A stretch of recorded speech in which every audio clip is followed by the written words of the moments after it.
تو میں بڑا آج مجھے خوشی ہوئی سن کے کہ جو ہمارے ایف بی آر کے چیئرمین تھے جو بیوروکریٹ ہیں ان سے میں نے سنا کہ یہ ہمیں مائنڈ سیٹ چینج کرنا پڑے گا کہ ویلتھ کریشن گناہ نہیں ہے. تو یہ ہماری جب ایک بیوروکریٹ یہ بات کہہ رہا تو میں نے سمجھا کہ یہ اب آگے اچھے حالات انشاءاللہ آنے والے ہیں آپ سب کے لیے. آپ سب کو بڑی خوشی ہوگی سن کے. تو ہم نے فیصلہ کیا کہ ہم اب سے اپنی پروموٹ کریں گے بڑی ابھی آپ نے باتیں کی. اچھا دوسرا جو اقتصادی کرائسس کرنٹ اکاؤنٹ ڈیفیسٹ کا تھا ہمیں تو ہم سب نے ریئلائز کیا کہ کتنا امپورٹنٹ ہے ایکسپورٹس کو بڑھانا. اور یہ کیسے ہو سکتا ہے جو ابھی بڑی اچھی آپ نے بات کی کہ سنگاپور اور ملیشیا ان کی 6 کروڑ لوگ ہیں اور ان کی $220 ارب ایکسپورٹ ہے. سنگاپور جس کے 50 لاکھ لوگ ہیں ان کی $330 ارب ایکسپورٹ ہے. اور یہ ہمارے لیے جو کہ 60s میں جس طرح پاکستان آگے جا رہا تھا کوئی تصور بھی نہیں کر رہا تھا کہ سنگاپور کہاں سے پہنچ جائے گا یا ملیشیا ہمارے سے آگے نکل جائے گا. پاکستان کی ایک دنیا میں سٹینڈنگ تھی. ایک پاکستان جس طرح تیزی سے بڑھ رہا تھا ہمیں ابھی بھی یاد ہے کہ ایوب خان کی ایک فیمس ڈیکیڈ آف ڈیولپمنٹ تھی. ہم نے اسکول میں ہوتے تھے ہم سب نے بڑی سیلیبریٹ کی. لیکن ایکچولی بڑا اگر وہ لاپ سائڈڈ ڈیولپمنٹ تھی اور اگر تھوڑے سے لوگ پیسہ بنا رہے تھے تو اس کو ٹھیک کر لینا چاہیے تھا. لیکن یہ تو کلچر نہیں کریٹ کرنا چاہیے تھا کہ جی پیسہ بنانا ہی گناہ ہے اور سرمایہ کاری برا ہے. تو ہم اس کو کریکٹ کر رہے ہیں انشاءاللہ. آپ سب کے لیے میں یہ کہنا چاہتا ہوں کہ ہم اب پوری کوشش کریں گے کہ اگر ہم نے اس ملک میں غربت گھٹانی اور ہم بڑی شاکنگ ہے غربت اس وقت پاکستان میں. جب ہم یہ کہتے ہیں کہ 43% سٹنٹڈ گروتھ ہے تو ہم ایکچولی یہ کہہ رہے ہیں کہ 43% گھرانوں میں نہ ماں کو وہ منیمم خوراک ملتی ہے نہ بچے کو ملتی ہے جس سے اس کا برین پوری طرح بڑھے اور اپنے قد پہ پہنچے. تو اس کا مطلب کہ ان کے پاس اگر بیسک نیوٹریشن ہی نہیں ہے تو یہی غربت ہے. تو جدھر تقریباً آدھی ہماری آبادی آج اس سٹیٹ کے اوپر ہے تو اس کے لیے ایک تو ہم انشاءاللہ ایک زبردست پہلی دفعہ پاکستان میں ایک کوآرڈینیٹڈ پاورٹی ایلیویشن پروگرام لے کے آ رہے ہیں. ایک as of doing business directly prime minister کے نیچے ہوگا. دوسرا پاورٹی ایلیویشن ڈائریکٹلی ہمارے پرائم منسٹر سیکریٹریٹ کے اندر ہوگا تاکہ اوپر سے ہم یہ ساری کوآرڈینیٹڈ ایفرٹ ساری ڈپارٹمنٹس جو بھی غربت میں کم کرنے میں کرتے ہیں ان ساروں کو ایک جگہ سے کوآرڈینیٹ کریں اور جو بھی مسئلے بزنسز کو آتے ہیں وہ بھی ایک جگہ سے ہم آپ کے مسئلے حل کریں. اور ہم نے جو یہ کرائسس میں ایکسپورٹس کی بات کر رہا تھا ہم نے فیصلہ کیا آتے ساتھ ہی جو ہمیں باہر فرینڈلی ممالک میں جانا پڑا اپنے فارن ایکسچینج ریزروز کو بولسٹر کرنے کے لیے اور یہ جو سارا IMF کا نیگوسیشنز ابھی چل رہی ہیں تو یہ شرم کی بات ہے کہ یہاں $24 ارب کی ایکسپورٹس ہیں 21 کروڑ پاکستانیوں کی. اس لیے ہم نے اب پوری کوشش کریں گے جو انہوں نے ہماری فائنانس ٹیم نے جو فیصلہ کیا کہ ہم اپنی ایکسپورٹس کو بوسٹ دینے کے لیے ان کے لیے لیول پلینگ فیلڈ لے کے آئیں گے جو کمپیٹیٹرز ہیں سب کانٹیننٹ میں اس کے اوپر انشاءاللہ پورا زور لگا رہے ہیں.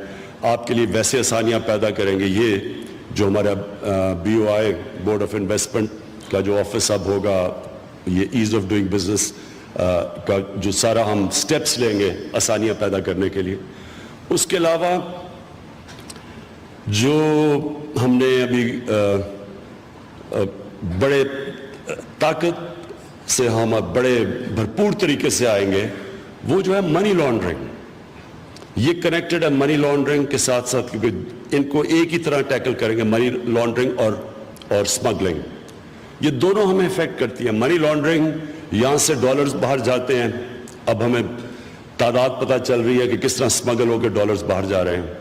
اس کے اندر ہم افغان ٹرانزٹ ٹریڈ کے اوپر بھی دیکھ رہے ہیں کہ ہم افغانستان سے کیسے بات کریں کہ جس لیول کی سمگلنگ ہے.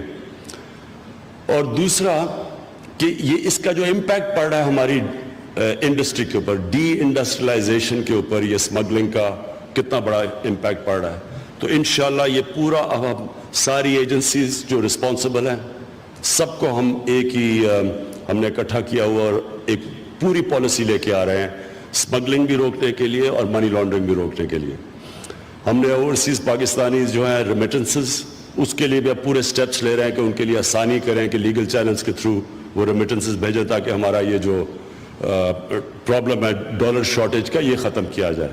انویسٹمنٹ کے لیے میں تھوڑا سا وقت ہے لیکن میں نے دیکھا ہی نہیں 3-4 مہینے میں کہ بہت زیادہ انٹرسٹ ہے پاکستان میں انویسٹمنٹ کے لیے. نمبر 1 جیو اسٹریٹجک پوزیشن جو پاکستان کی ہے. سی پیک ایک اور وجہ ہے کہ وہ لوگ انٹرسٹڈ ہیں, بڑی مارکیٹس ہیں. دوسرا کہ جو پاکستان کا ینگ پاپولیشن ہے, 12 کروڑ پاکستانی 30-35 سال سے کم ہے, اس سے یہ بڑا باہر انٹرسٹ ہے اور وہ سمجھ رہے ہیں کہ اور ماشاءاللہ آ رہے ہیں ہمارے پاس, وہ سمجھتے ہیں کہ کرپشن کے اوپر یہ کیونکہ گورنمنٹ قابو پائے گی, اس کے لیے ہمارے پاس بڑا انٹرسٹ ہے اس وقت انویسٹمنٹ کا. منرلز کی آپ نے بات کی, اب آج ہی ہم وہ ڈسکس کر رہے تھے جو ریکو ڈگ کا سارا سلسلہ ہے, لیکن جو بلوچستان میں اس وقت کاپر ریزروز ہیں, پھر جو ابھی دوسری ڈسکشن آ رہی تھی جہاں ہمیں آئیڈیا نہیں تھا کہ تھر میں ایکچولی کس کوالٹی کے ریزروز ہیں, ہمیں کسی کو آئیڈیا نہیں تھا کول کا. تو پاکستان ایک ریسورس رچ ملک ہے, اس میں صرف ہم نے مدد کرنی ہے انویسٹرز کی, پاکستان کے اندر جو انویسٹرز ہیں جو پاکستان سے باہر پاکستان میں انویسٹ کرنا چاہتے ہیں, ان کے لیے آسانیاں پیدا کرنی ہیں. اور میں آپ کو یقین دلاتا ہوں کہ جو ہم نے آج چیزیں سنی ہیں وہ جب ایز آف ڈوئنگ بزنس میں, اس میں جو ٹیکس کے اوپر بات چیت ہو رہی تھی, میں یہ سوچا جس طرح کہ وہ ٹیکسیشن سسٹم ہے, میں نے ریلائز کیا کہ کوئی بڑا ہی, یا تو پاکستان سے بڑا پیار کرنے والا آدمی پاکستان میں انویسٹ کرے گا, یا وہ مجبور ہوگا تو وہ اور کہیں جا نہیں سکتا, یا اس کے پاس پیسہ اتنا ہوگا کہ وہ یہ ساری چیزیں پیسے دے کے اوور کم کر سکے, یا پھر وہ 2 نمبری کر کے پیسہ بنائے گا. لیکن جو جس انویسٹر کے پاس چوائسز ہیں, جس طرح کا ہمارا سسٹم ایوالو ہو چکا ہے, بڑے مشکل ہوتا ہے کہ انویسٹر پاکستان میں اس ٹیکس رجیم اور یہ جو ساری ایشوز ہیں جو ڈفرنٹ اب پروونسز اور سینٹر کے اندر جو ڈفرنٹ ٹیکسز ہیں, رجیمز بھی ڈفرنٹ بن گئی ہیں, قانون بھی بن گئے 18th امینڈمنٹ کے بعد. تو ہم نے یہ ارادہ کیا کہ ہم یہ سارا سنتھسائز کریں گے یہ ساری چیزوں کو, اور ہم نے اپنے آپ کو ٹائم فریم بھی دیا ہے, اور انشاءاللہ آپ آنے والے دنوں میں دیکھیں گے کہ آپ کے لیے آسانیاں پیدا ہوں گی. یہ جو ابھی ایک اور ہم نے فیصلہ بڑا فیصلہ کیا کہ یہ جو ٹیکس کلیکشن اور جو ٹیکس پالیسی ایک ہی جگہ پہ تھی, وہ ہم نے کیبنٹ نے بھی فیصلہ کیا, ہم نے اس کو سیپریٹ کر دیا ہے, پالیسی علیحدہ کر دی ہے, کلیکشن علیحدہ کر دی ہے. اس کی خاص وجہ یہ ہے کہ جو کلیکشن کرتے کرتے ہم نے اپنی انڈسٹری کو تباہ کر دیا, کلیکشن کے اوپر صرف زور ڈالتے ہوئے. تو جب علیحدہ کیا تو اب پوری پالیسی بنے گی کہ ہم نے کیسے اپنی انڈسٹری اور خاص طور پہ مینوفیکچرنگ کو اٹھانا ہے, اور کیسے اس کا کوئی کنیکشن ٹیکس کلیکشن سے نہیں ہونا چاہیے. تو انشاءاللہ مجھے امید ہے کہ آپ سب آپ کے پاکستان بزنس کاؤنسل سے انشاءاللہ میں میٹنگ بھی کروں گا آپ سے, کیونکہ ہم ریگولر آپ سے کانٹیکٹ رہیں گے اور آپ سے پوچھتے رہیں گے کہ کیا جو ہم کہہ رہے ہیں آپ کے لیے آسانیاں پیدا ہو رہی ہیں بزنس کرنے کے لیے, انویسٹ کرنے کے لیے, اور آپ سے مسلسل انپٹ لیتے رہیں گے.